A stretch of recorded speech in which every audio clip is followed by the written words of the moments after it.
Hey everyone, and welcome to the Death Weapons Meister Academy classroom. Today we are talking about the manga series which has proudly sat behind me for a number of videos.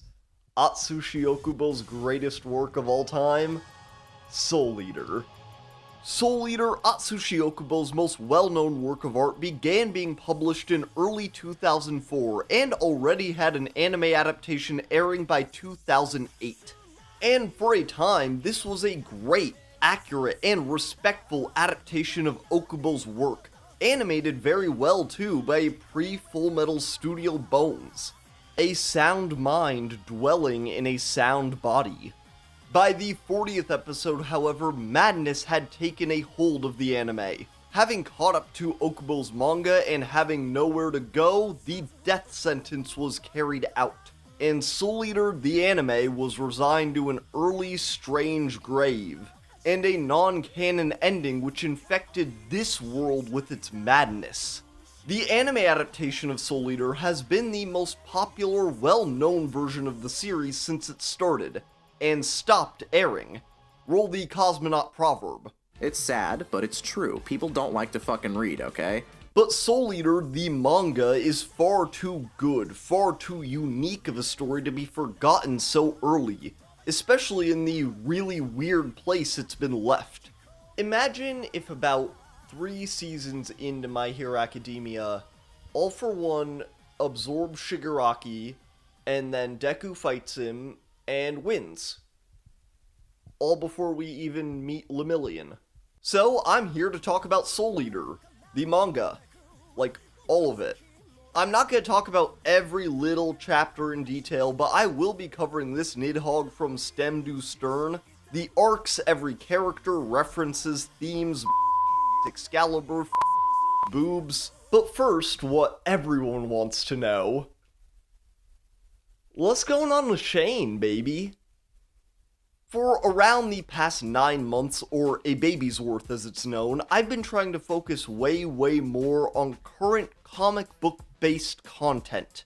Or at least trying to catch waves of stuff coming out at the time. You know, give my audience what they were looking for when they were looking for it. Yeah, it didn't fucking work. So, I'm still keeping my ear to the ground and gonna try to do stuff like put out more Avatar content again when the live-action show is back and the new movie is coming out. I'm still gonna be making a lot of comic content. I love comic books, they're my favorite thing to spend money on and like my third favorite thing to read. But I'm also gonna be doing a lot more of the thoughtful, ponderous anime and manga think pieces I used to scribe in my hovel. And now back to the irregularly scheduled Hovel-born think piece, scribed especially for my classroom. Soul Eater, despite a lot of elements that make it feel more mature than you may initially expect, takes place in the classic, most basic shonen setting, a school. Death Weapons Meister Academy, where Meisters learn to work with and wield their human weapon hybrid partners, training by taking names off of Death's list. Yeah, it's murder school. I like how school is such a broad setting in a series like this that lesson plans can just be, yeah Maka, you gotta go kill this guy for real. Maka Albarn, in my opinion, is the main character of Soul Eater. And I absolutely love her. Strong and confident from the first chapter, while still having a kindness that is literally essential for the series. And we don't really know that much about her. Okubo has a very interesting way of developing his characters that makes them feel very unique from other shonen. In Soul Eater, outside of literally a few flashbacks and some where Meisters and weapons meet, characters in Soul Eater are developed in the present, and even more subtly than typical at that. Shown almost nowhere better than in one of the main characters, and also arguably the main character, the namesake of the series, Soul Eater Evans. So a munch is basically just an eater, like...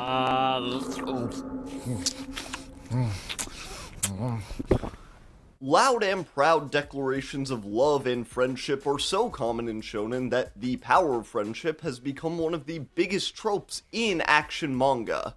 But if our characters are shouting something emotional in this series, the most you're typically gonna get is a solid soul resonance.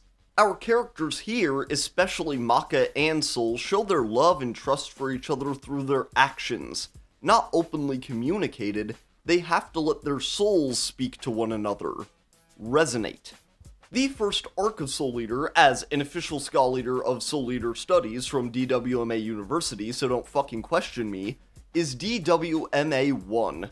We open with Maka and Soul getting their 99th human soul from killing Jack the Ripper. We'll get back to that. We learn the rules of the world and DWMA. We meet Lord Death, principal of DWMA, and God of Death, and we meet his son. Death the Kid might be the most well-known character of Soul Eater, a burgeoning Shinigami with a unique symmetry gag, and probably the best base design of all the main characters. And of course, the guy who loves symmetry needs twin weapons. Haha. They are not twins. Liz and Patty Thompson are the twin pistol weapons of Lord Death's own son. They may not be twin sisters, but they can kick ass equally the same. From NYC, L and P provide the tough love that DTK needs to get over his bouts of obsessive compulsivity, and keep reaping souls. And after DWMA 1, our first big arc begins. While the missions have been taking our students away from the school, putting them out into the world for us to see it, a fight to the death at the Big Bash takes the action right to DWMA. But there is one Meister I have not talked about yet, and I'm sorry to have kept all you chumps waiting, because we are going to talk about the one, the only, the Black Star.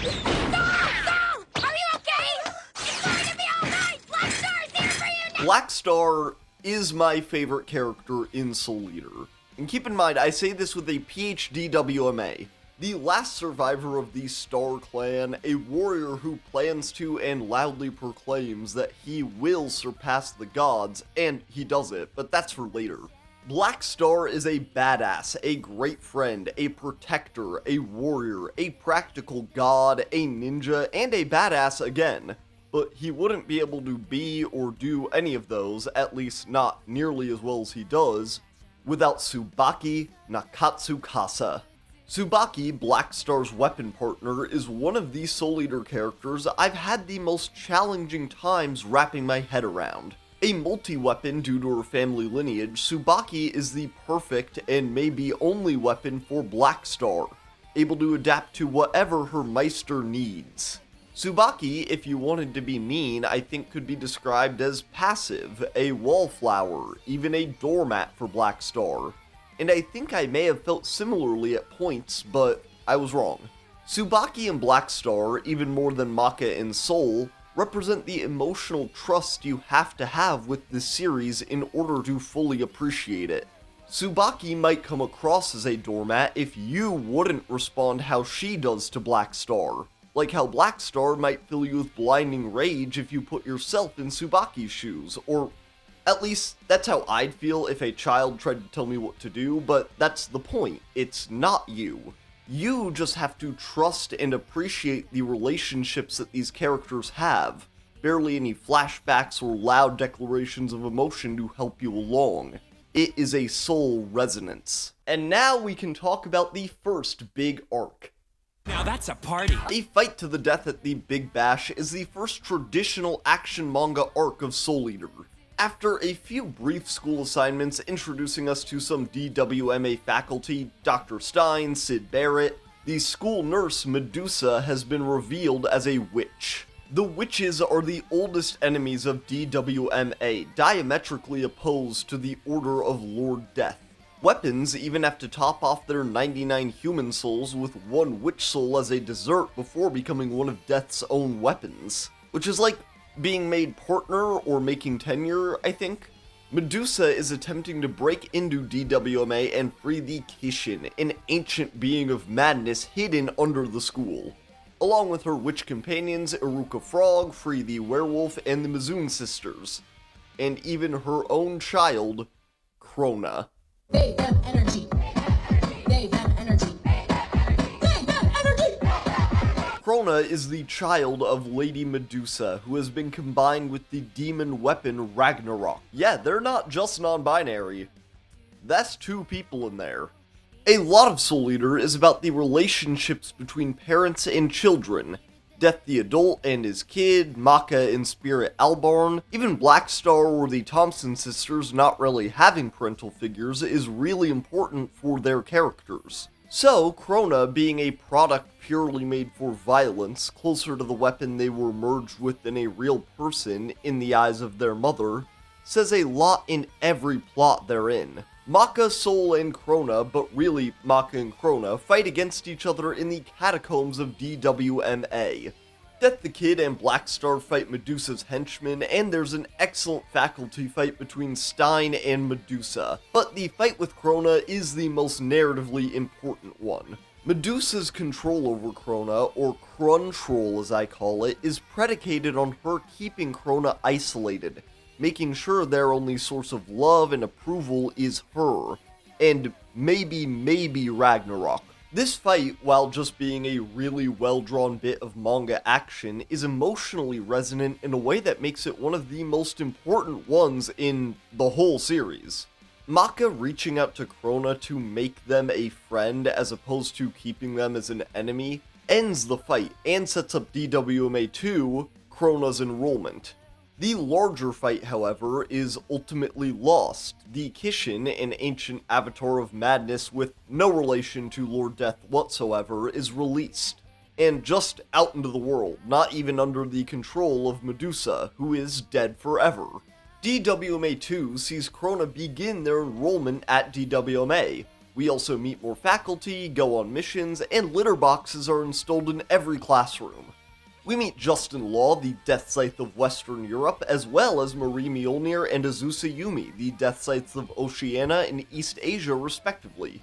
This is a good time to bring up that while I know that the Earth in Soul Eater is not, exactly the same as our Earth, I have no clue where the differences are. DWMA2 shows the fruits of the Kishin being released come to bear.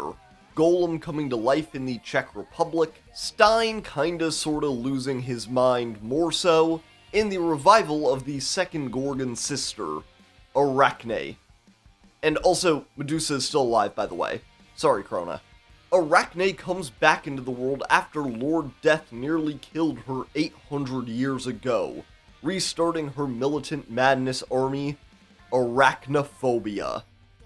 That's such a good idea. I'm gonna start the Shayna Files. Before long, we go from school lessons to DWMA directly confronting arachnophobia. My favorite part of these transitional chapters being Black Star's second fight against Soul Eater's blue-eyed samurai, Mifune. Black Star faces Mifune in his introductory chapter, a badass with blonde hair and beautiful eyes who everyone loves. Black Star is assigned with taking out a witch, sworn enemy of DWMA, but Mifune is protecting the target, a little girl witch named Angela. In their second encounter, Black Star and Mifune face each other while DWMA, led by Mr. Sid and Ms. Nigus, do covert operations against arachnophobia. I mean, it was covert, till Black Star showed up. DWMA2 sets up the new threats and allies in the world before the next large action arc, the battle for Brew at the North Pole, even giving us a brief period of peace for Krona attending DWMA and getting closer with our main characters, before Medusa comes back possessing a little girl and ruins everything. This is why you, yes you, need to fight every child you see, you never know. I've already mentioned our new faculty, but I wanted to put more emphasis on the Death Scythe of Western Europe, Justin Law. No reason at all, he's just a cool guy. The evangelist of Lord Death has no need to listen to any words except for those of his holy lord, whom he hears in his heart of hearts, as he's always blaring death-honoring dubstep through his earbuds. His first action scene puts him up against the original Chainsaw Man, Jericho. As someone who grew up Catholic, Law's Roman Catholic aesthetic is right up my alley. And, like myself, him and his religion have never ever had any sort of schism whatsoever. Moving on. What if, instead of Battle for the Brew, it was Battle for the Board, and they fought over one of those jugs of water, vodka, and, like, Mio that college students make? That would be cool, I think. Battle for the Borg takes DWMA to the North Pole to take brew from a magnetic storm which has been raging for 800 years. This is one of my favorite arcs outside of the largest main action arcs. Winter outfits and redesigns always make me happy, plus Okubo does a really good job with the new setting. Our main students have to go up against Lady Arachne's second-in-command, this tiny old man, Mosquito. Mosquito goes over a few different forms of himself from the past 800 years, but saves the sexier forms for the next battle. The fight between the students and Mosquito also ends with one of my favorite moments from the titular Soul Eater. Soul's gift at the piano is something he has kept very closely guarded, feeling inferior to his brother's skill at the violin, only letting Maka and a few others in dire situations feel his music. This fight concludes with Soul's friends enthusiastically asking him to play the piano for them, just waiting until Soul was ready to resonate together. This is also pretty much where the anime got to in canon, just to give y'all a little you are here mark. Yeah, the anime only adapts about this much.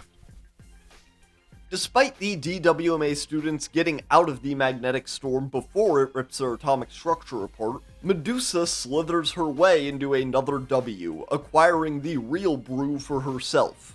Now try and tell me you shouldn't beat up kids. Go on, try it.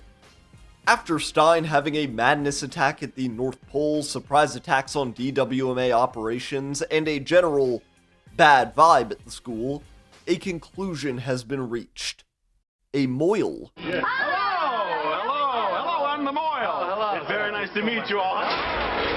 What was that? She scared the hell out of me, my God. I almost had a heart attack. Okay, I'm fine. Anyway. Oh, it's a mole. Okay, that makes much more sense.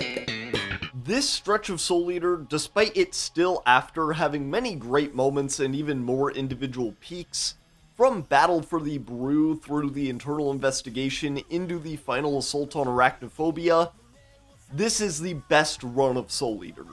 DWMA internal investigator Joe BJ Butataki is called in for a game of whack-a-mole. With his fine-tuned lie detection ability, BJ is able to tell if someone is lying or even just concealing the truth, all from their soul wavelength. BJ's arrival at DWMA reflects how the school is succumbing farther and farther to madness. Blackstar kinda having an identity crisis, Dr. Stein losing his grip more and more, and Krona once again working for her mother. Arachnophobia's antics and the release of the Kishin are blamed, but the serpent which encircles DWMA is far closer to home than any of them realize. Witches, the ancient enemy of DWMA, have a technique called Soul Protect. It prevents them from practicing magic, but acts as a radar jammer against soul perception, especially highly tuned ones like BJ's and Maka's. While it is theorized that it is possible to break through a witch's Soul Protect, maybe find them right where they hide, until now it's only been a theory. Joe Butataki is one of my favorite small characters in the Soul Eater manga. Not long, but makes an incredible impression. Like his shorts. He's closed himself off out of fear of his own perception, worried he would see right through even the kindest people, like Marie Mjolnir. And in his last moment, his perception is as much a gift and a curse as it's always been. In an instant, he breaks through Soul Protect, the first person to ever do so. An incredible moment. It is also the moment where he realizes he is completely fucked. BJ is killed by the witches that we now know infest Death City, Stein is being framed for it, Blackstar and Tsubaki are going on vacay, and Krona is taken from DWMA. Upon finding Krona's empty dorm room, Maka has a line in narration that I particularly like for this part of the story. And no, I'm not gonna try and do a voice. And no, I didn't try and then realize I sounded stupid. Shut up, here's the line. This was also the moment I began to realize that the world was changing little by little.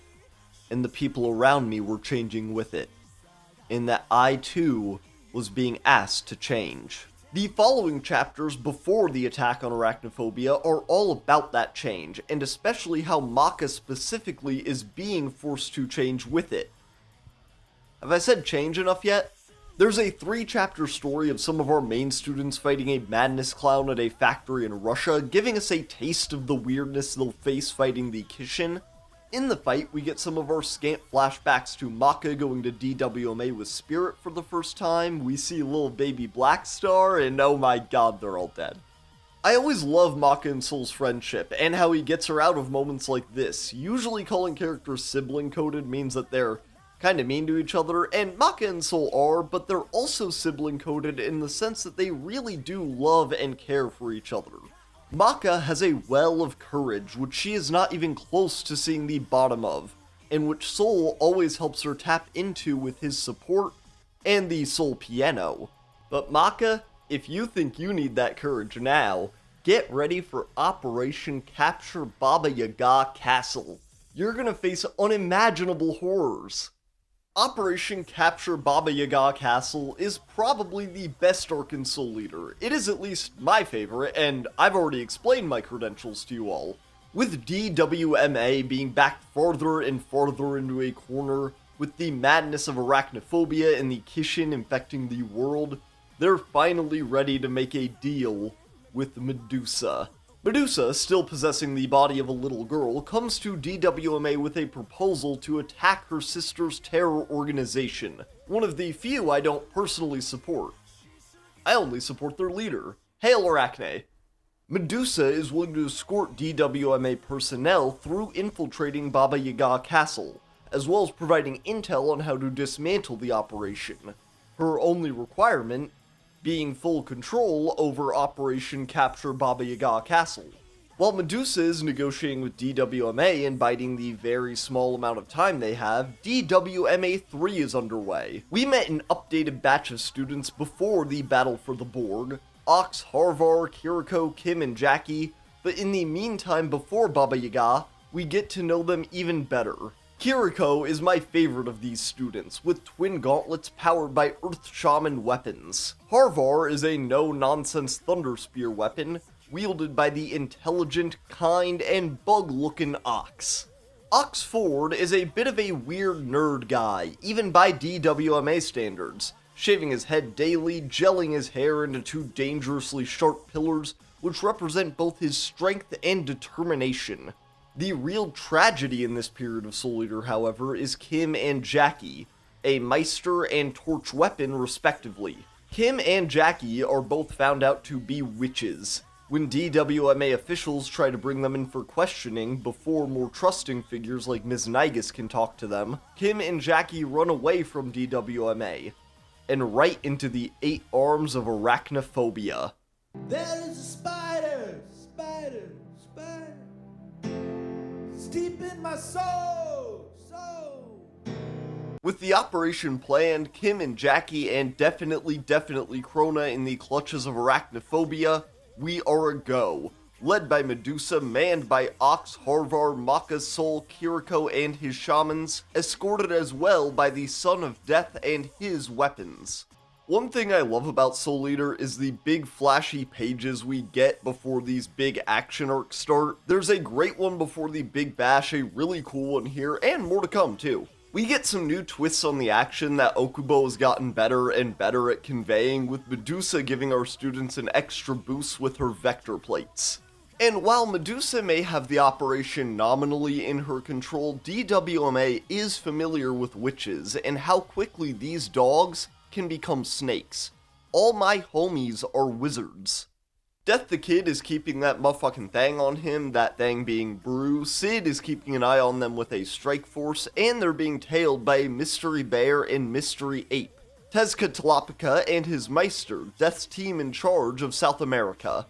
After navigating the surrounding jungle, our team infiltrates Baba Yaga Castle, giving us some gags and funny character moments before the action and drama ramp up again.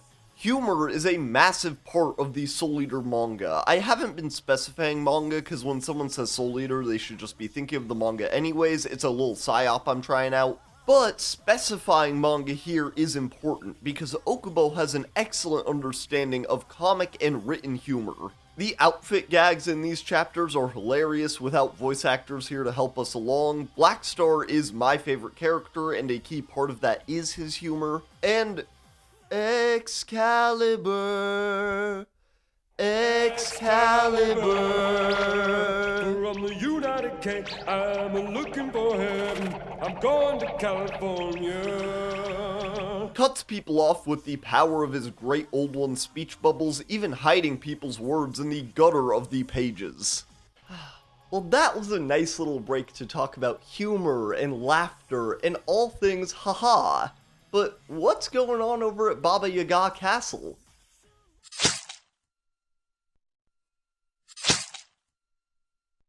Along with their objective of destroying the 8 locks of arachnophobia before they can unlock the boss area against Arachne, they're also here to save Kim, Jackie, and definitely Krona, who is here.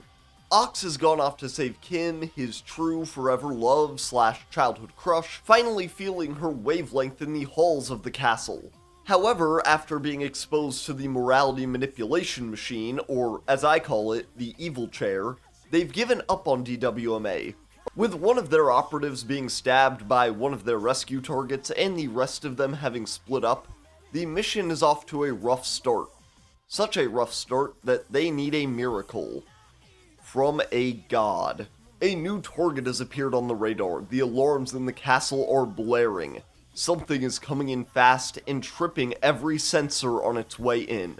He's sorry to have kept all you chumps waiting, but the one, the only, the Black Star has arrived. I don't want to throw this around too much, because there is one moment later that I know for sure already could take it. But I think this is my favorite part in all of Soul Eater. Black Star and Tsubaki have been away at the Nakatsukasa residence. While flashbacks to before we meet these characters are a very rare thing, we do get to see what they've been up to recently in Japan. Up until this point in the series, Black Star has been 100,000% committed to his goal, becoming a warrior god by any means necessary. They had to face Tsubaki's brother, Masamune, who attempted to walk the same path, but killing innocents on his way drove him into a Kishin's arms, and turned him into a demon, with Tsubaki and his meeting being one of the best parts of the early volumes. Black Star's careless commitment to strength and power have warped his view of the world and himself, having to get his ass kicked by Death the Kid and go on vacation to get his mind right. Meeting again with the spirit of the Nakatsukasa, channeling it through Tsubaki, Black Star, the strongest of our main characters, has to grow up a little. He will still become a warrior god, he will still pursue the path he was on, but realizes that there is something more important than gaining this power, not losing himself. This is the third of Black Star and Mifune's confrontations, and it will be the last. The hesitation in Black Star's soul has been exorcised, and Mifune will finally fight him on equal terms. To this point in the manga, this is the best fight in Soul Eater. Never before has Okubo been able to so excellently weave his unique style of action with profound story beats. Black Star and Tsubaki show off their new power ceiling with their shadow forms. I love the way that Okubo uses sloppier ink strokes to demonstrate it. Chain of Blackness is a powerful attack with a wide range too, but leaves Black Star in the open. Severed Shadow is a kunai attack, which also can create after images of Black Star that also are kinda real, and Tsubaki can also become Black Star. That does make sense, actually perfect sense if you think about it, and I don't want to hear it. While Mifune and Black Star fight, a crowd of arachnophobia swordsmen, DWMA soldiers, and Sid the Zombie watch on. In one of the rare pre-Chapter 1 flashbacks we get, we see some of Black Star's upbringing. After becoming the last member of Star Clan, he's taken in by DWMA and Sid the Living Guy. Black Star has a chip on his shoulder, right above the star tattoo actually, from being raised as a member of a hated clan, and not even having them around to help him through that. Sid, in a few lines, refutes every awful thing Black Star has heard about himself. Sid tells a young Black Star, "You were born and raised here at DWMA. Take pride in that." And in the present, with the same frankness, Sid knows that Black Star is no demon child. And you know, emotionally, I react to that every time super normally. I never cheer or cry a lot. Black Star and Mifune's fight is brutal, with Mifune respecting Black Star's martial prowess with some really dirty moves. Slicing the bottom of his foot, even breaking his digits personally, and cutting a slice right through his star. With a win, Black Star is officially walking the path he was always meant to. Not a vacation, a demon, or even a member of the Star Clan, but his own path. Which just happens to be the warrior god's path, because, you know, he's the GOAT. The action everyone else gets up to in this arc is great, even if it is overshadowed by the Star. Ox and Harvar have to win Kim and Jackie back to the side of DWMA. Ox gives an impassioned speech to Kim, winning her trust and willing to be a home for her, even ripping off his own pillars of hair with a massive burst of soul wavelength. Harvar electrocutes Jackie. Death the Kid and Free the Werewolf, a stage in every person's life, werewolf, have a fight against Mosquito I really like. After fighting each other in the Big Bash, they get to work together this time, even seeing Mosquito's sexy form after Kid rips the old man off of him. But the other best fight in this arc has to go to Maka, Soul, and Medusa fighting Arachne. I already think it's a little silly to kill a spider in your house, because, like, it's one bug, it's not like an ant where, like, it's an infestation, like, and they're doing a job, so, you know. But breaking into a spider's home to kill it is a whole different thing entirely.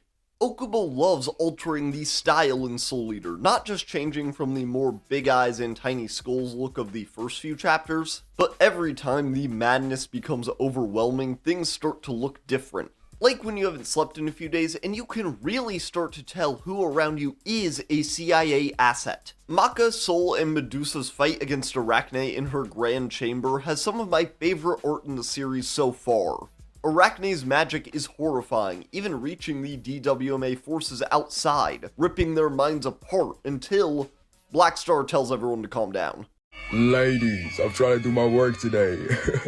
Leave me alone type shift. And Soul playing his piano across Maka's soul wavelength does help a bit, I guess, but the actual fight against Arachne is a little quick. After she does a little magic manipulation on each of them, even basically giving Medusa a magical stroke, Maka just needs a little help from Soul tapping into her courage, even getting a sick new black blood dress design. And after a few witch and devil hunt slashes, Arachne is in too. Arachnophobia effectively defeated, and Medusa does her thing, lying in betrayal. Krona is in fact not being used as a human sacrifice. Medusa is just still experimenting on them, and now has a sick new fit, the body of her sister. I really appreciate that after this betrayal is revealed, Soul isn't mad at Maka for trusting Medusa, knowing just how much Krona means to her especially.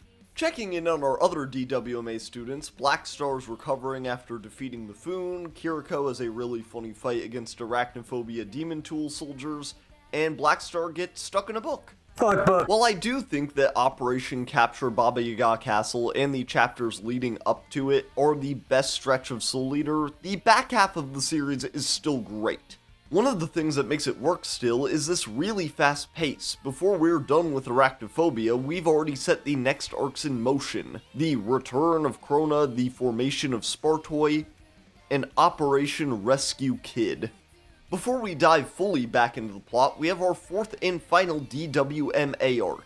The Witch Angela enrolling, Kim and Jackie coming back, and the close of the internal investigation. While Stein was framed for the murder of BJ, even supposedly abducting Ms. Marie Mjolnir when he escaped, they've been investigating, and it's led them to the true culprit. Lord Death's own altar boy, Justin Law. They definitely figured that out within, like, the first couple days, and now have just been taking a free vacation. Ever since Death the Kid derailed the Runaway Express, a name up there with the great old ones of Lord Death and Excalibur has popped up again and again. Ibon. Eibon is known as the Great Old One of Knowledge, responsible for the creation of demon tools and even the weapons that we know and love. We also think that this guy named Noah is actually Eibon for a bit, but Noah isn't even real, really, and this is like a seventh of that fake guy anyways, so... Hey guys, I don't get it either. Take it up with Okubo. Well, whatever, even if I don't totally get what Okubo was doing with Eibon, it's not like I think he knew what he was doing either. Kid has been abducted by this guy, Noah, and put inside the Book of Eibon, an ancient tome with space to hold all of the knowledge in the universe.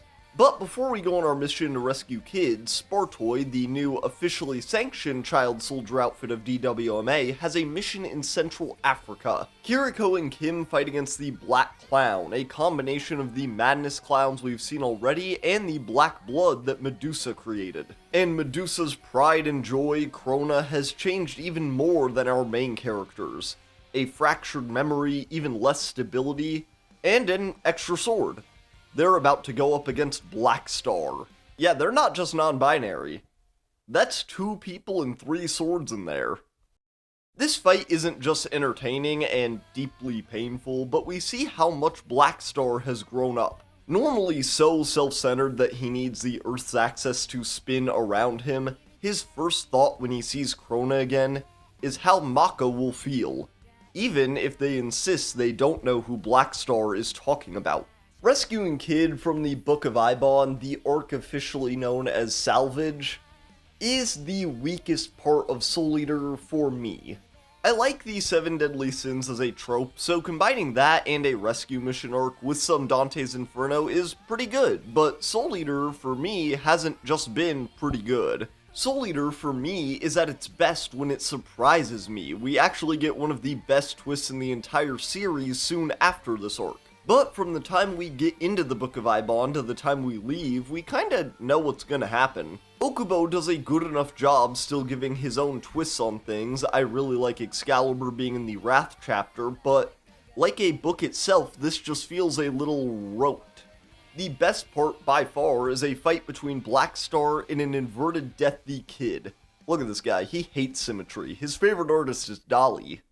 The depiction of Kid falling into madness is awesome, the pages being inked almost entirely in black, and his evil design is great. One of my favorite evil redesigns I've seen in Shonen, and they love that. We also see the end of the last member of Arachnophobia. Giriko has been waiting in the Book of Eibon like that one Imperial Japanese soldier like 40 years after World War II. The arc ends after Black Star has beaten up his friend a bit, and more importantly reminded him that he is his friend and not just a Reaper. We also get to see when Liz and Patty met Kid in New York City, and yeah, those are some Brooklyn girls, for sure. And once they're all out of the book, a multi-way fight between Justin Law and Noah holding the Book of Eibon against our DWMA teams breaks out. Okubo loves making reference to all sorts of art, mythology, and literature. Spartoy is named after the Greek mythological warriors, Noah hits someone with Michelangelo's David, but Okubo's favorite stuff is the scary, the spooky.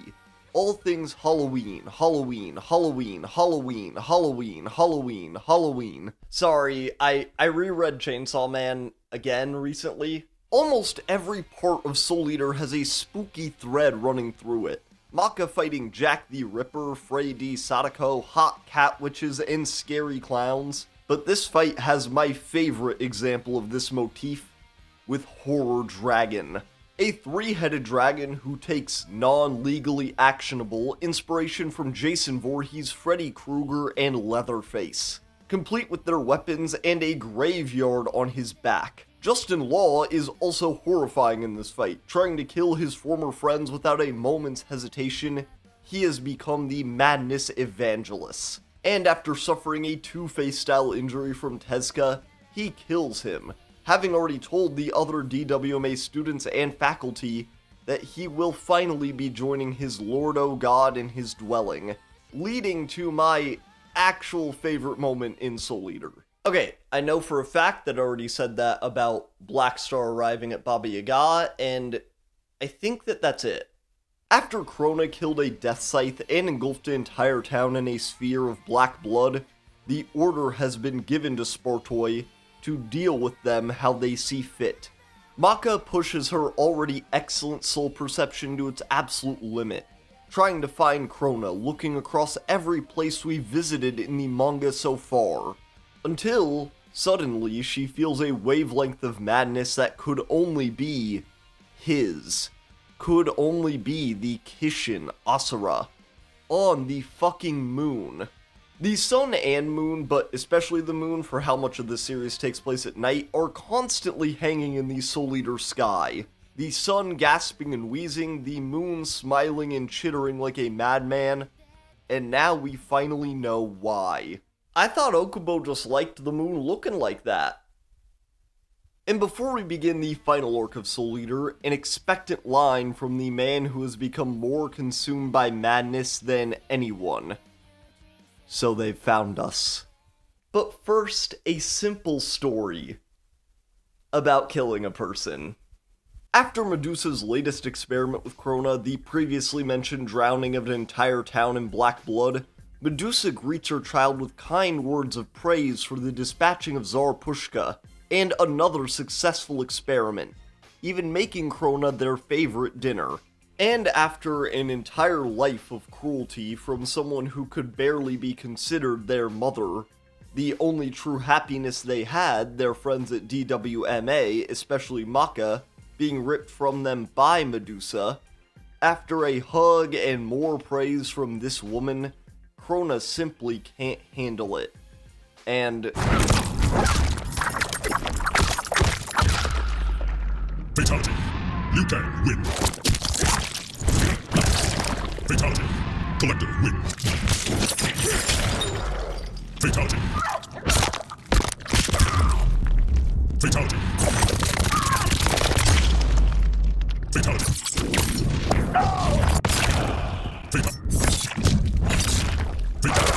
we see Krona kill Medusa over and over again. We are implied countless more deaths after that, drawn in the unique, inky style Okubo likes to use for violence. In Soul Eater, Okubo sees parental love as a form of great order. Not that a child needs to actually listen to or respect their parent, not at all. But if a parent does not love their child like how Medusa certainly does not love Krona, that is an expression of madness.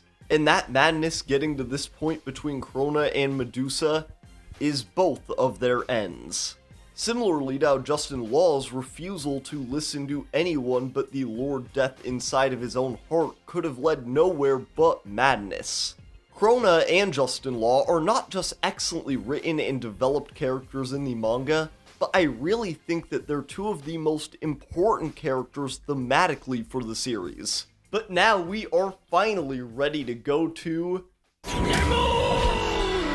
With the Kishin and his posse identified on the moon, DWMA is ready to make their final assault against this avatar of madness.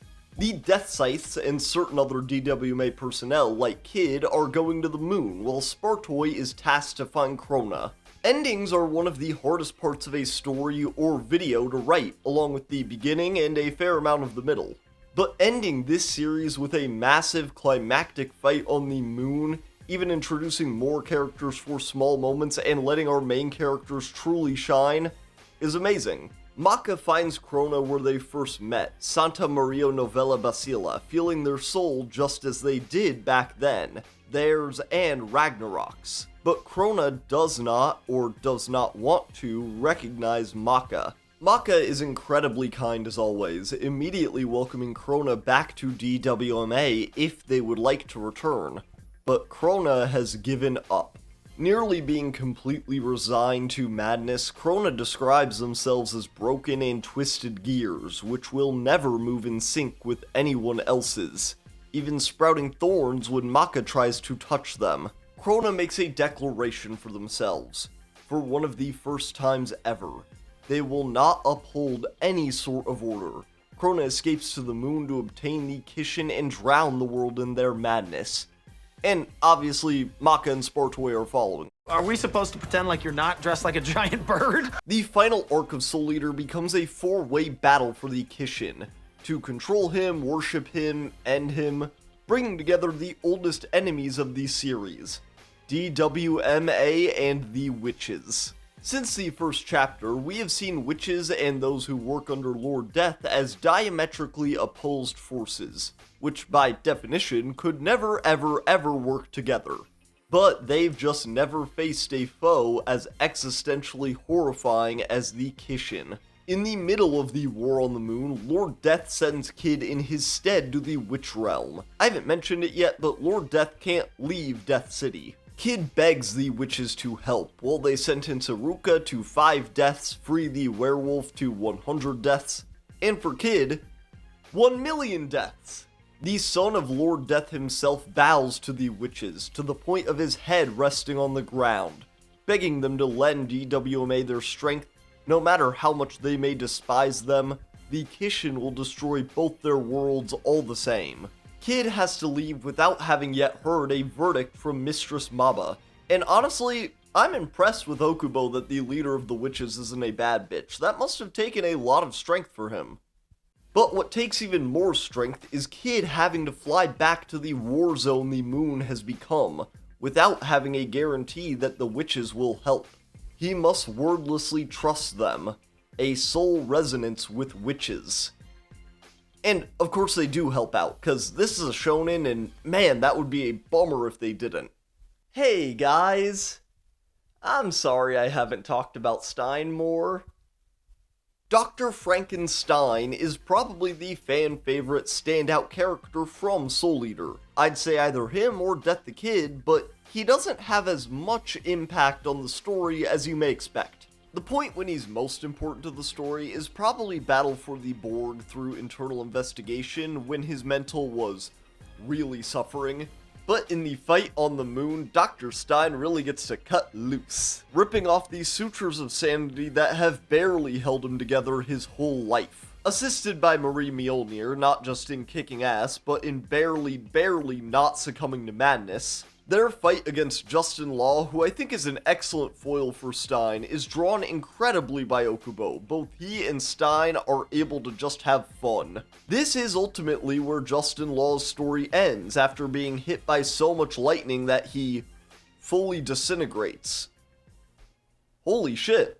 The youngest Death Scythe of all time, so committed to feeling the words of Lord Death in his own soul that he was functionally deaf. So quickly succumbing to a god of madness. 10 out of 10 Okubo. Plus, Catholic stuff just looks dope. We all know that. I guess we're kinda getting to the end.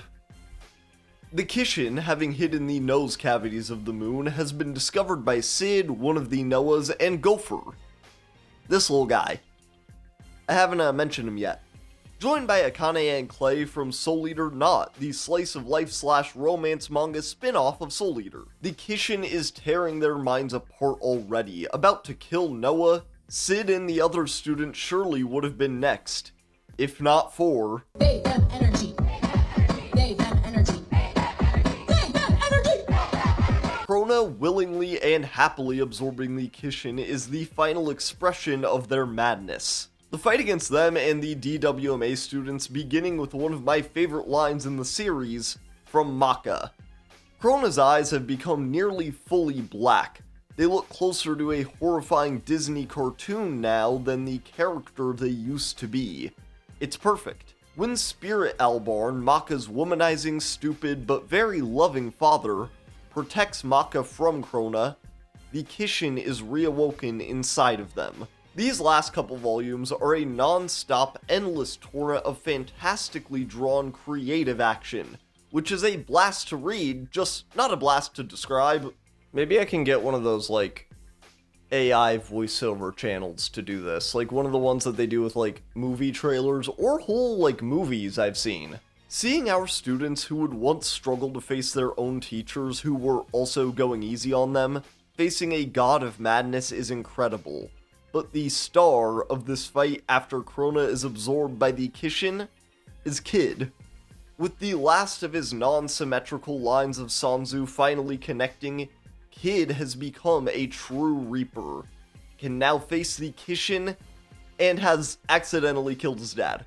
Kid is imbued with the knowledge and power his father always held. The ability to turn the entire world into mindless, order-driven automatons, but the heart to not even consider it. See, I personally like the theory that Kid has always been this powerful, it's just that right now, he's not actively thinking about how he's unsymmetrical. Kid and Blackstar handle the big action beats of this final fight, while Maka and Soul take the emotional route, with their piano nerds.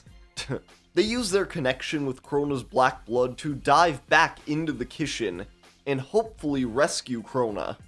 This insistence to always reach out and to always help a soul that needs it is an essential theme for this series. We see this here, but the adults try and do it with Justin Law countless times too. Maka and Soul eventually find Krona inside the Kishin, where they tell them that they will not be coming back. Krona plans to use their mad blood to seal the Kishin onto a permanently darkened moon.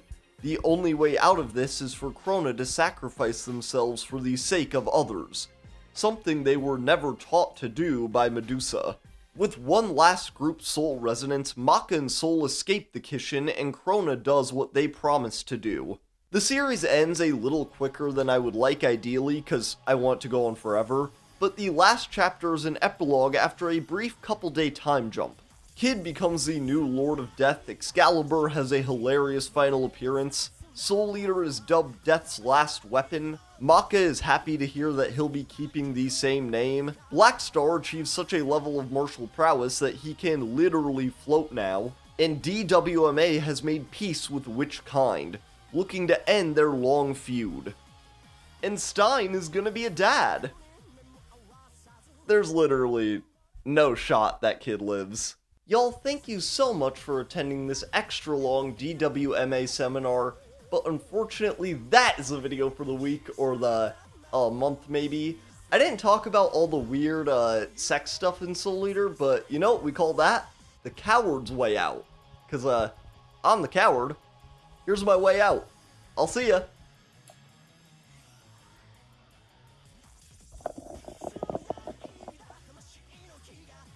Hey guys, I'm gonna do this kind of quickly because A, my voice is tired, I'm doing this at the end of the day, and this is like the longest I've had to film in a lot of videos. So yeah, we're gonna move through this. I love Soul Eater though. I reread it outside of knowing that I was gonna make a video about it, but yeah, I got to the end, I just decided I felt like I didn't really know what else I felt like talking about. It is also my birthday at midnight.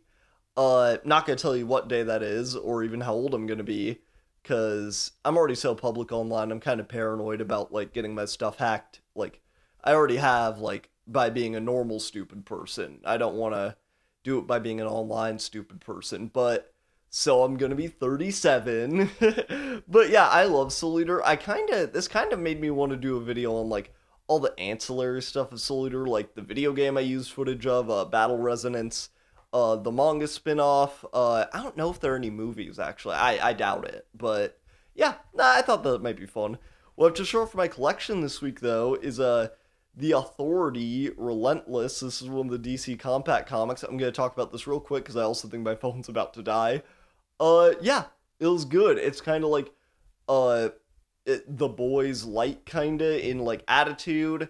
I think it takes place in the DC universe. Honestly, I don't know a lot about, like, the world that this takes place in, besides, like, what they tell you, in it. It's a good book. You guys should pick it up. I didn't think I was gonna like it, honestly, because, I don't like a ton of Warren Ellis stuff, but it was good. I really recommend it. My favorite character from it, was definitely, the Shaman. I liked him a lot. But, yeah, a special double thank you! I totally forgot. Oh my gosh, double thank you, triple thank you for getting this far. I'll see y'all next time. Bye-bye.